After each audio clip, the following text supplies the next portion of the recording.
Assalamualaikum warahmatullahi wabarakatuh. Alhamdulillah wassalatu wassalamu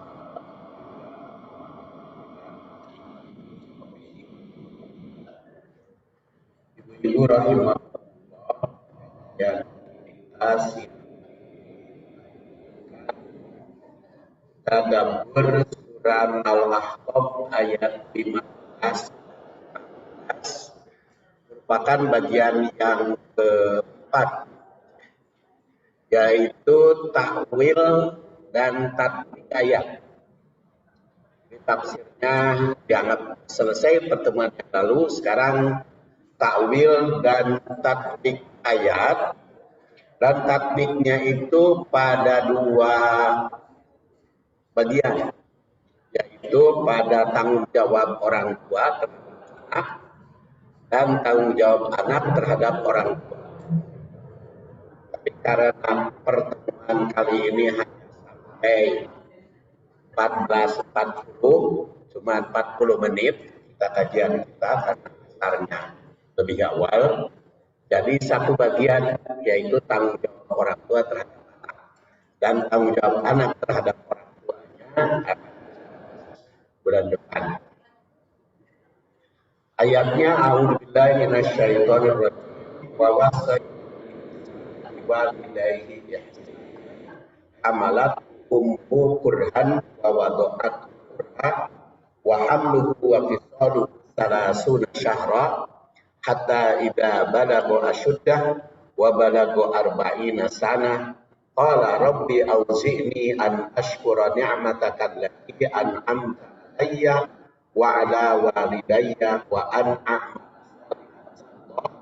wa aslih li fi dzurriyyati inni tubtu ilaika wa inni muslim ulaika alladzina nataqabbalu an ahsana amilu wa natajawazu an sayyiatihim fi ashabil jannah wa'da sidqil ladzi kanu yu'adun.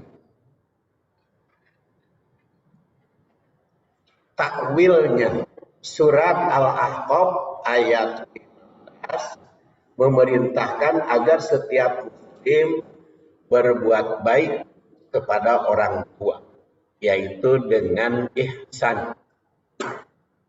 Wabil walidaini ihsana, dan ihsan menurut pengertian secara umum anta'budallah ka'annaka wa illam takun tarah fa innahu yarak. Ibadah kepada Allah seakan-akan melihatnya, dan apabila tidak melihatnya, yakin Allah melihatmu. Dan ini berlaku, pengertian ini ihsan kepada siapapun.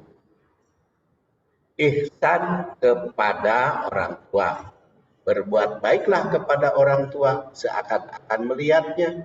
Kalau tidak melihatnya, yakin seakan-akan dilihat orang tua. Berbuat baik kepada istri. Berbuat baik kepada istri, maka seakan-akan melihatnya. Dan kalau tidak melihat, seakan-akan dilihat. Berbuat baik istri kepada suami.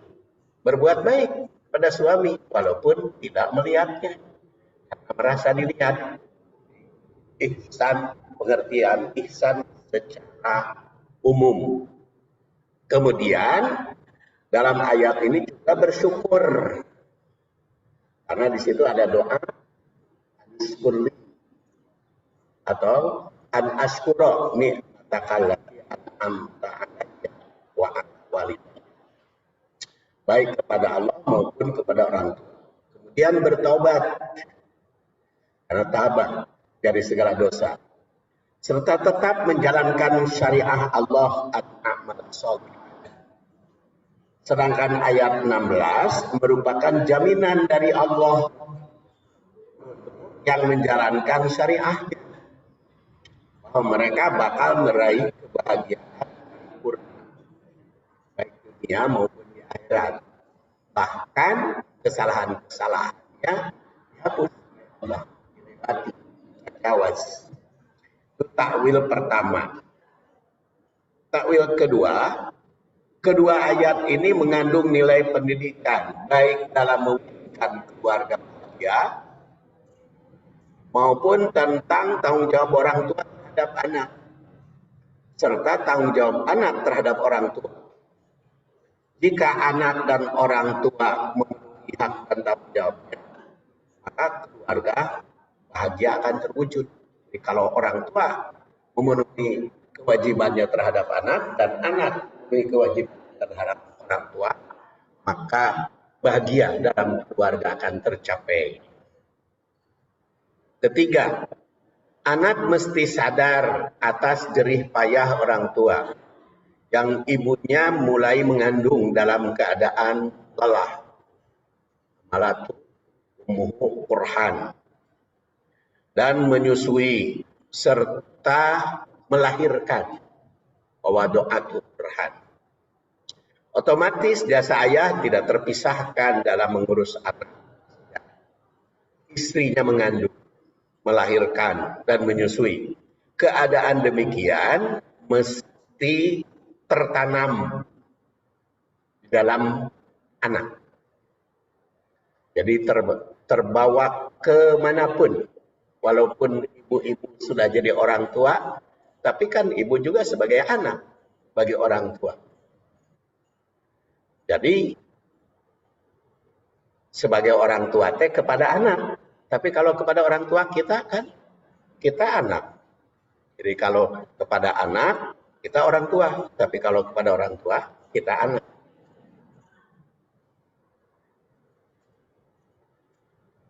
Takwil yang keempat, dalam ayat ini juga tersirat orang dewasa mesti menyambut kehamilan secara senang dan bersyukur. Jadi setiap hamil itu senang dan bersyukur.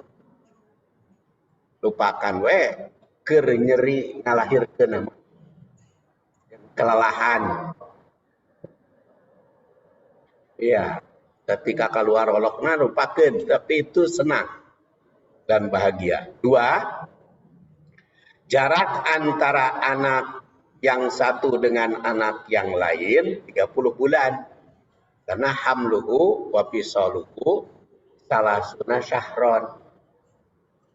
Jadi anak-anak kita yang masih hamil, jangan terlalu dekat kehamilan.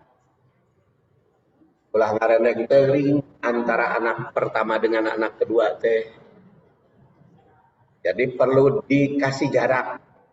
Dan berdasar al-ahqab ini, hamluhu wa fisaluhu salasuna syahron. Jadi antara hamil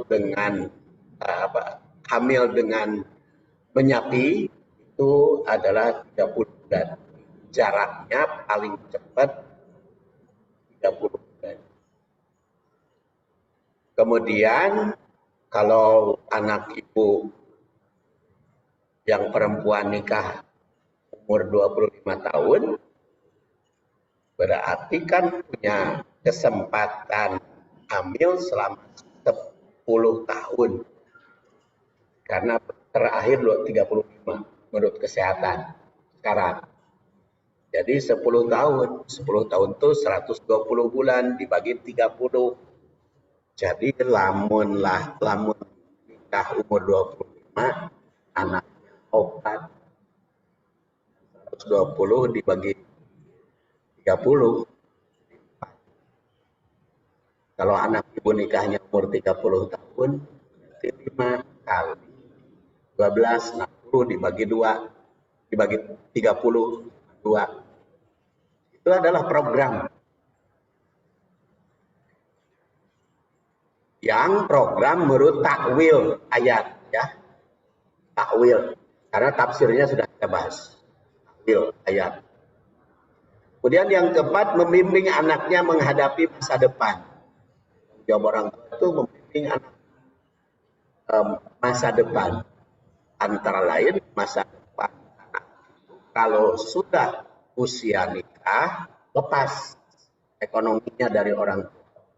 Jadi kalau sudah usia nikah, kalau sudah usia nikah bukan tanggung jawab orang tua, atau sudah nikah hanya ibu kalau punya anak ulah hese-hese nikah. Kalau sudah ada jodoh buru kawin ke, sebab dengan dikawinkan lepas tanggung jawab orang tua.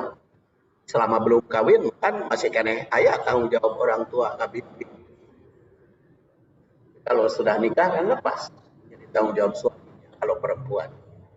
Kalau laki-laki ya tanggung jawab dia. Tanya ulah dia hese-hese.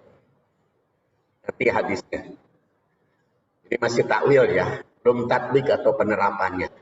5. Ketika orang berusia 40 tahun, idealnya sudah merasa tenang dan tenang.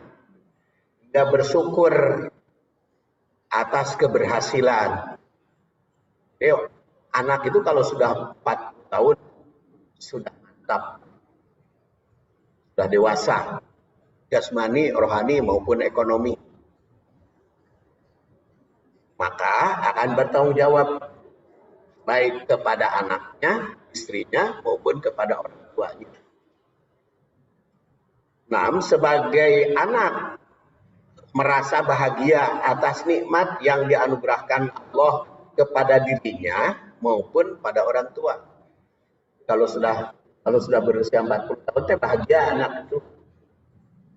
Bahagia melihat orang tuanya mendapat nikmat, bahagia bagi dirinya karena sudah mantap, sudah dewasa. Bagaimana caranya supaya anak 40 tahun itu dewasa segala-galanya? Sehat, jasmani, rohani, dan ekonomi. Orang tua yang harus mendidik sejak kecil. Makanya tahapan-tahapannya nanti akan kita bahas di dalam tatbik tahapan pendidikan orang tua. Agar anaknya benar-benar ketika berusia 40 tahun itu benar-benar mantap, sehat, jasmani, rohani, dan ekonomi. 7. Anak selalu berbuat ihsan kepada orang tuanya yang dirasakan mereka atau meyakini bahwa orang tua itu adalah yang berjasa.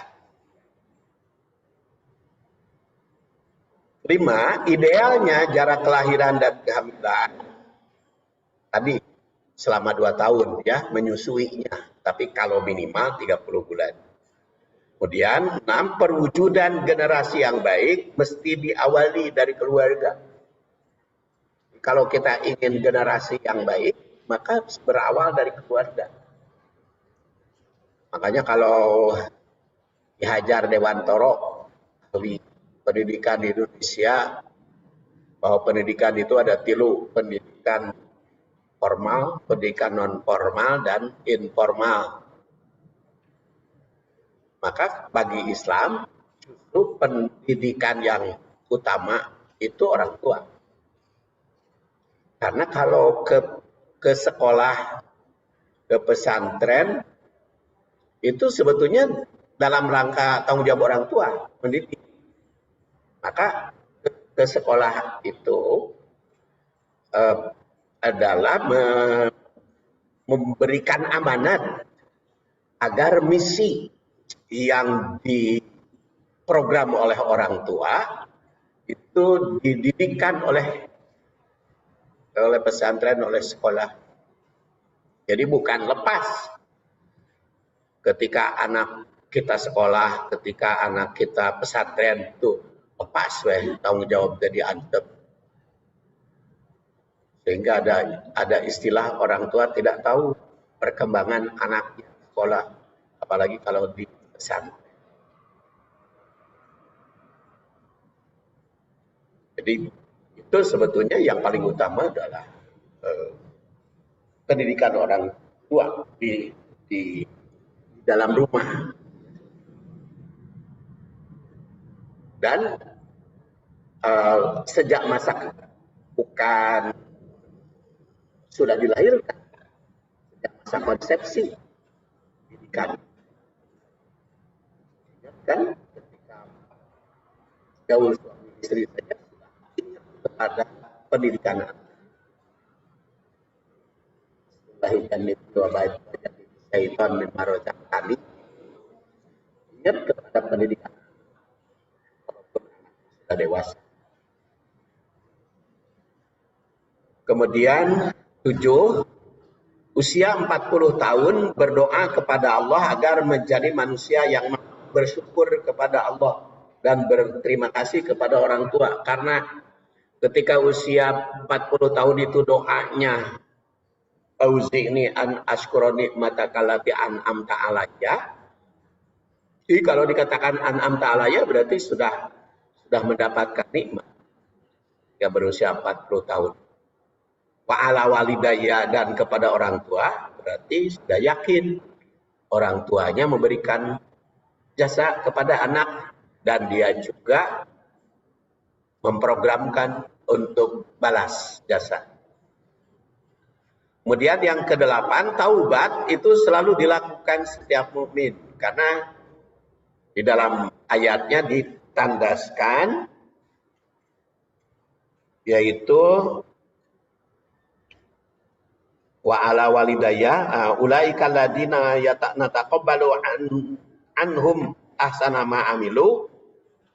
Kemudian ditandaskan di dalam ayat ini tubtu ilaika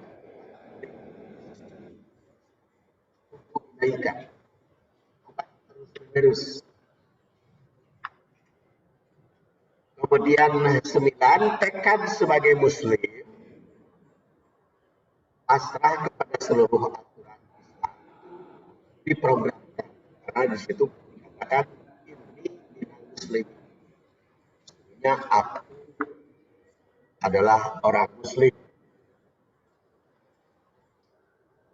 Sekarang tatbik ayat ada tanggung jawab yang pada. Jadi tatbiknya adalah tanggung jawab pada orang tua anak dan tanggung jawab anak. Seperti tadi saya katakan yang dibahas tanggung jawab orang tua terhadap anak berdasar syarat. Pertama, masa konsepsi dan selama mengandung. Sejak masa konsepsi, orang bertanggung jawab melindungi anak walaupun kelelahan. Tanggung jawab ini tersirat pada kalimat hamalatu kurha. Hamalatu kurha.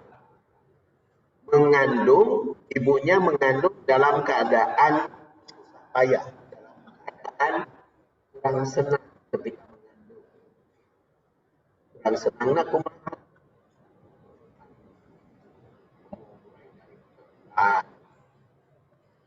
Sampai segala enak,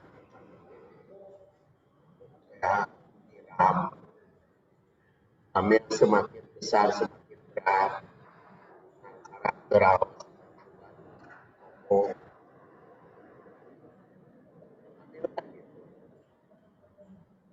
hamalatu ummu kurha. Yang di sini hamalatu kurha itu tanggung jawab orang tua kepada anaknya menjaga keselamatan kandungan sejak masa konsepsi sebagaimana tersirat pada doa bismillah Allahumma jannibna syaitan wa jannibni syaitan maradzaqtana. Itu sejak konsepsi, sejak proses. Kemudian berdoa dan berzikir agar berpengaruh positif pada anak yang dikandung. Selama hamil banyak berdoa, banyak berzikir, banyak membaca Quran, karena apa yang diucapkan oleh orang tua diucapkan oleh bayi, apa yang dibaca oleh bayi. Makanya dulu ada film 17 tahun ke atas. Ada film 17 tahun ke atas. Jadi kalau 17 tahun ke atas, nya cenah ibu nama 17 tahun. Tapi ai keur hamil eta nonton budak di dalam kandungan. Karena anak itu kan ikut nonton. Makanya di Rumah Sakit Harapan kita kan pernah ada eksperimen ketika ketika ibu hamil dikasih musik rock, joget bayi. Dengarkan baca Quran, ikut. Jadi apa yang ada di dalam kandungan itu, apa yang digerakkan oleh ibu, jadi berbuat oleh anak. Yang dimakan oleh ibu, dimakan juga. Makanya kalau ibunya senang lada, bayi tahu kecenderungan senang lada. Karena itu berpengaruh. Apa yang dilakukan oleh ibu itu dilakukan oleh anak. Ketiga, menahan diri dari pengaruh negatif baik jasmani maupun rohani. Karena di situ dan iblis syaitan rojakkan. Kemudian setan yang dicegah baik setan halus maupun yang kasar. Setan halus adalah dari golongan jin. Dan setan yang kasar manusia. Dari pergaulan. Siapa yang bergaul, orang ibunya yang mengandung, maka bayi juga ikut bergaul. 5. Kondisi fisik janin itu dalam kandungan mesti dijaga, baik kesehatan maupun rohani.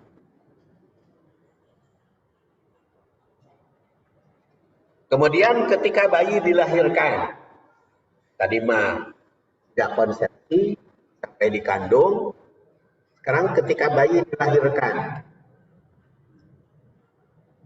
hingga 7 hari, lahir sampai 7 hari. Tanggung jawab ini tersirat pada kalimat di dalam ayatnya wawadoat Quran.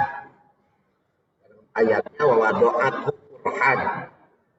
Nah ini utamanya diperdengarkan kalimat tauhibah, kalimat yang baik. Sebagaimana diriwayatkan oleh Ibnu Abbas itu berkata iftahu ala sibyanikum awwala kalimah la ilaha illallah. Bukalah bayi itu pendengarannya dengan kalimat la ilaha illallah. Artinya apa? Ketika bayi dilahirkan, kalimat pertama adalah kalimat berdoa, contohnya la ilaha illallah, atau adan, atau qomat, atau baca Quran.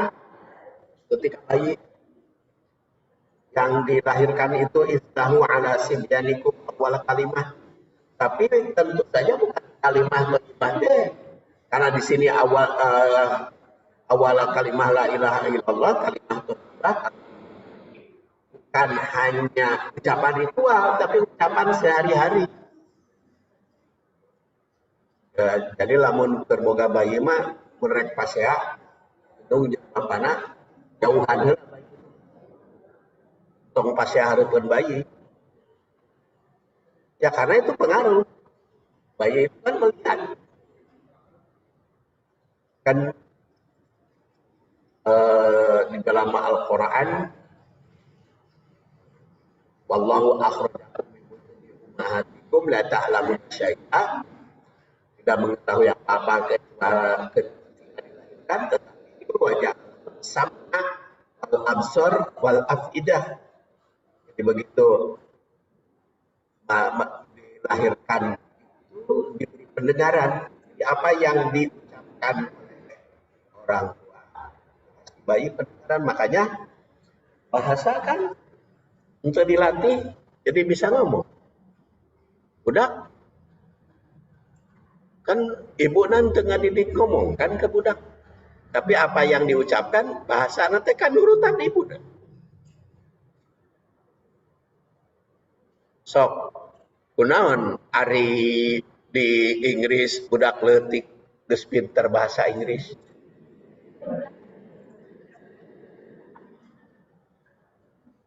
Walaupun indung bapana Sunda, tapi hidupnya di Inggris jadi paling bahasa Inggris. Kalau di Arab paling bahasa Arab. Bandung juga paling bahasa Sunda, tapi paling bahasa Sunda teh lamun indung bapana bahasa Sunda. Tapi kan orang mah anak incu orang, indungna Sunda, bapana Sunda. Aya anakna teu bisa Sunda. Dan memang sehari-hari sok bahasa Indonesia ke anak. Kan orang Bandung kadang-kadang keduaan mah ngomong bahasa Sunda, tapi ke anak bahasa Indonesia. Kadang-kadang anak teh belajar bahasa Sunda. Jadi apa yang diucapkan oleh ibu dan bapak di depan anak otomatis ngedidik. Jadi kalau kita kebiasaan di depan anak-anak bicara kotor, bicara kasar, anak juga akan kotor, akan kasar. Tapi kalau kita bahasanya kebiasaan bahasa lemes, maka akan lemes.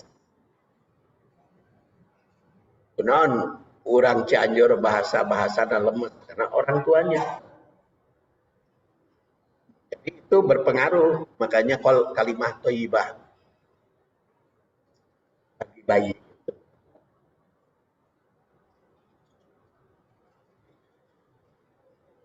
Kemudian berdoa sebagaimana Rasul, a'udzu bikalimatillah tammah kulli syaitonin wa kulli ainin lam. Kalau ngalongok bayi teh ulah ngiring bingah hungkul.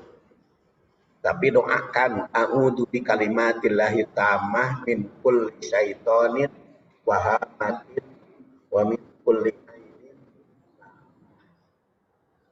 Jadi memang muslimin teh punya ucapan. Kalau bertemu dengan orang yang sakit, bertemu orang yang sedang nikah, bertemu dengan orang yang melahirkan, a'udzu bikalimatillah tammah min kulli syaitonin wa hamatin wa min kulli.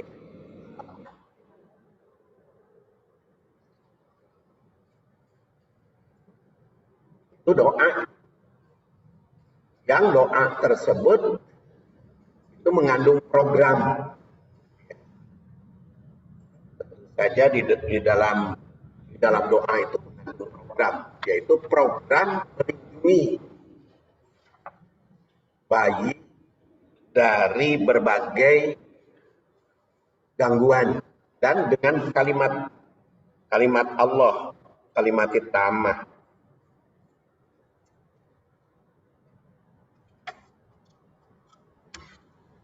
Min kulli syaiton, dari setan. Jadi kalau dari setan itu seperti tadi, setan jin maupun manusia. Doa mengandung arti program perlindungan anak dari berbagai kejahatan, baik jasmani maupun rohani. Kemudian yang keempat, penyakit yang dicegah itu berupa fisik maupun psikis. Jadi bukan hanya penyakit fisik saja, tapi psikis. Biasanya orang tua kalau penyakit fisik mah sadar. Budak teh batuk kan langsung ke dokter. Budak teh bersin, periksa. Itu fisik. Tapi jangan lupa psikisnya. Makanya di sini doanya min kulli syaiton, pakai kulli. Kulli syaiton. Kulli itu segala. Setan itu yang berpengaruh negatif. Berpengaruh negatif. Jadi kalau disebut min kulli syaiton, dari segala setan, baik setan yang mempengaruhi negatif pada fisik, yaitu penyakit, ya, penyakit jasmani, maupun yang psikis, yang mengandung penyakit rohani. Yang sering penyakit rohani mah tidak disadari. Dan penyakit jasmani mah bisa diobati ku batur. Resep dokter penyakit jasmani mah. Tapi kalau penyakit rohani kan itu bisa ku batur. Karena di dalam Al-Quran, fi qulubihim maradun fazadahumullahu marado, fi qulubihim marad, dalam hati kalbu mereka marad. Marad di situ adalah penyakit rohani. Karena kalau penyakit jasmani mah marid. Marad itu penyakit rohani, fi qulubihim maradun. Maka fazadahumullahu marado, Allah nambah penyakit rohani, karena penyakit rohani mah itu bisa diobati oleh diri sendiri. Makanya orang tua juga membimbing bayi dari penyakit rohani itu harus tahu betul apa saja yang berpengaruh negatif pada rohani anak, fisik dan psikis. Kemudian di situ penglihatan, wahamatin, wa min kulli ainin lama, ain penglihatan dan ucapan. Karena apa yang dilihat oleh bayi itu berpengaruh kepada hatinya. Demikian pula apa yang didengar, apa yang dirasakan.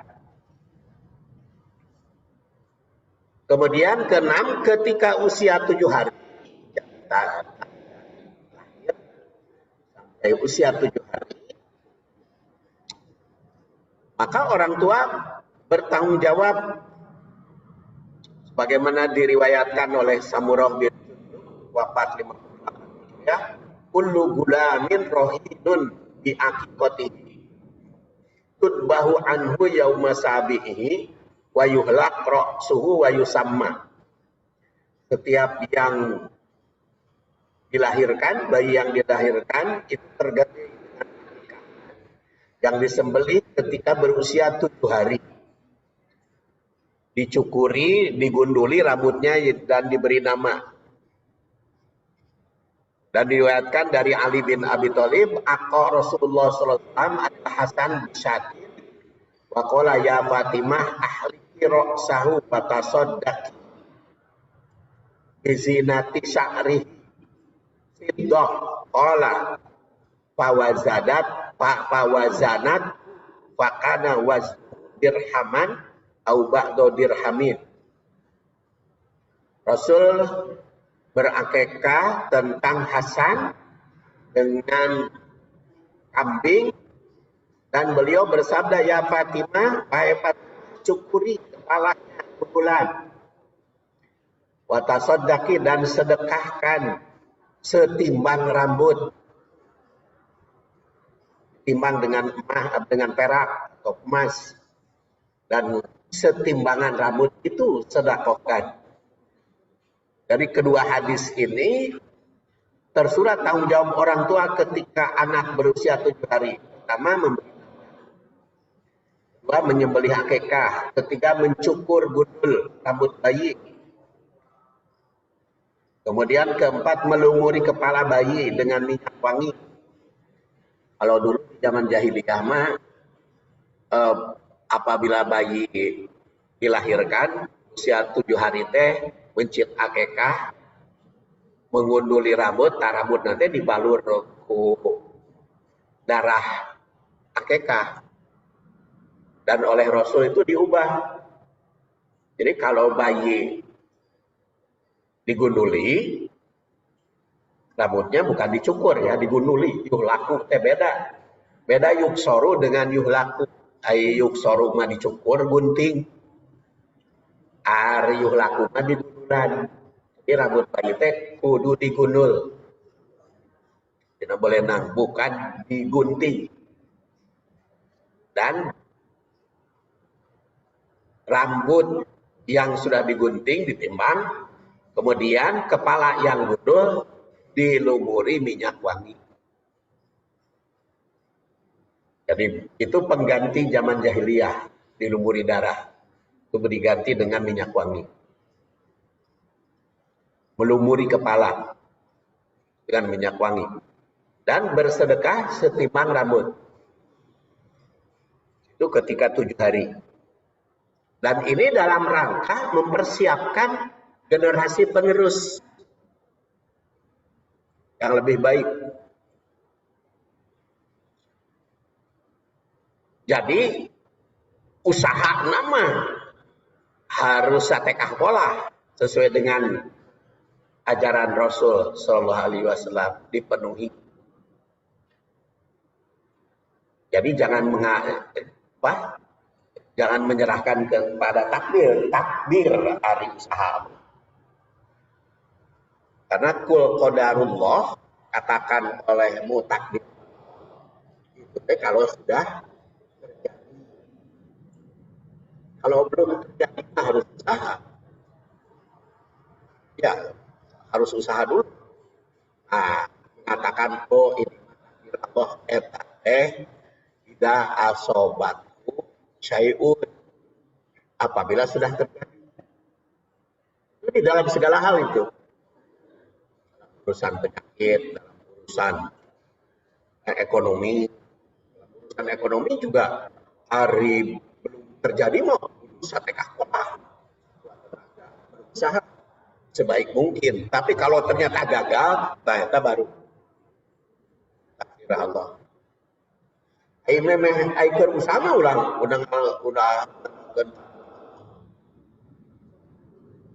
sama. Tahun 2024 ya calon presidennya ada Prabowo, ada Anies Baswedan, ada Ganjar. Aku mah takdir Allah, ulah kumaha takdir Allah. Hari belum pemilu mah kudu usaha.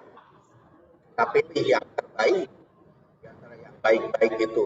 Tapi kalau sudah ternyata siapa yang menang nanti tahun 2004 itu takdir baru.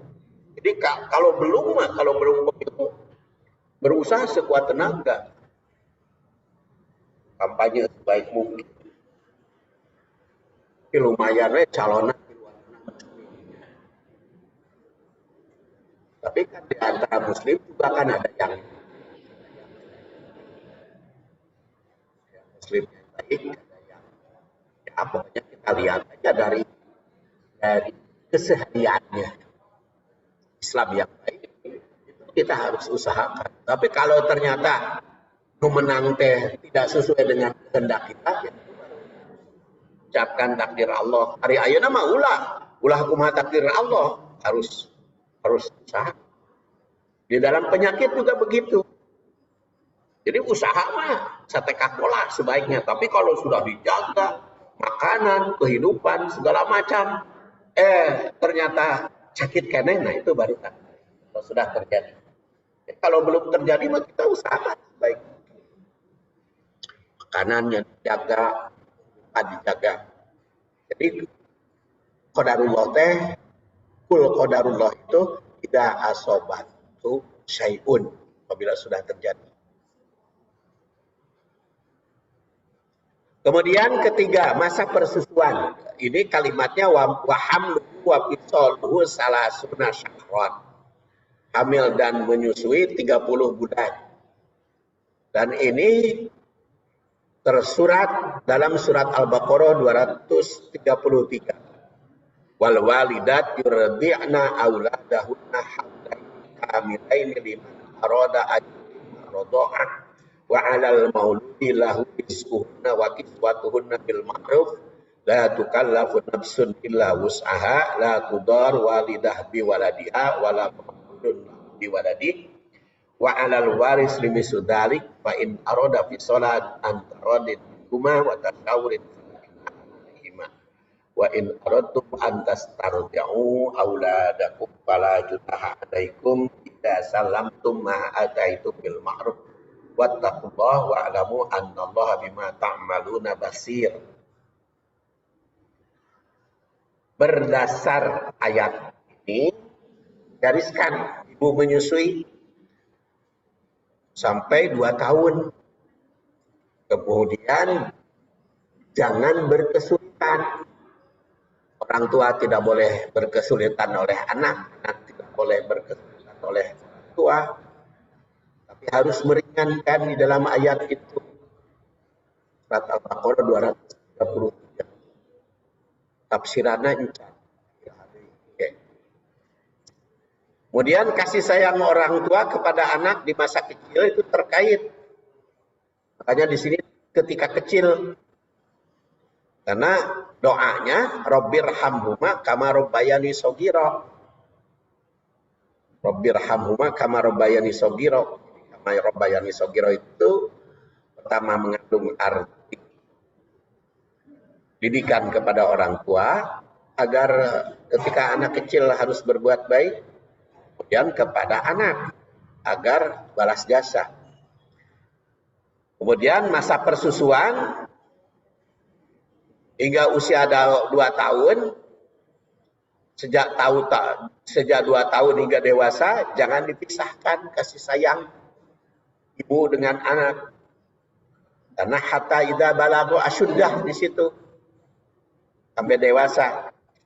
Dan orang yang memisahkan kasih sayang ibu dari anaknya, man farraqa bainal walidah wa waladiha farraqallahu bainahu wa baina ahibatihi yaumal qiyamah.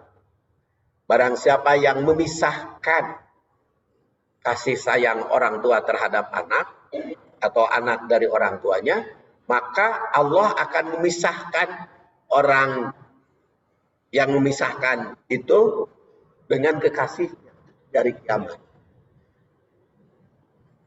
Oleh karena itu, kasih sayang orang tua harus tetap terjalin.